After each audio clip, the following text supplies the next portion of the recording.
সকাল সকাল ঘুম থেকে উঠে পড়েছি। আর আজকের দিনটা তো খুবই স্পেশাল, কারণ আজকে জামাই ষষ্ঠী।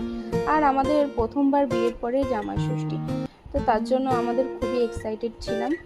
আর আমাদের খুবই মজা হচ্ছিল, কারণ বিয়ের পরেই প্রথমবার জামাই ষষ্ঠী বলে কথা। তারপরে আর কি, তারপরে আমি আর আমার বর রেডি হয়ে বেরিয়ে পড়েছি।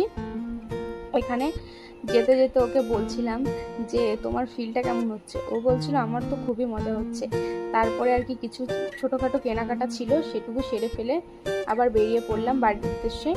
তারপরে এদিকে আমরা বাড়ি পৌঁছে গেছি। আর ও আম, মিষ্টি, জামা কাপড় সব মার হাতে তুলে দিয়েছে এখানে। তারপরে আমরা দুজন প্রণাম করে নিলাম। তারপরে বাবার হাতেও তুলে দিল জামা কাপড়। তারপরে এইদিকে আশীর্বাদ পর্ব দেখো, এখানে আমাকে আর ওকে দুজনকেই আশীর্বাদ করছিল।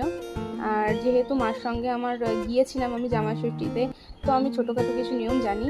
তারপরে এদিকে কাকিমা আমাদেরকে খেতে দিয়েছে। আর এদিকে দেখো ওকে পাখার হাওয়া করছে, সাথে আমি ওকে একটু খাইয়ে দিলাম। তারপরে আমাদের দুপুরের লাঞ্চ দিয়ে দিয়েছিল, তো তারপরে ওকে খেতে বসিয়ে দিয়েছে।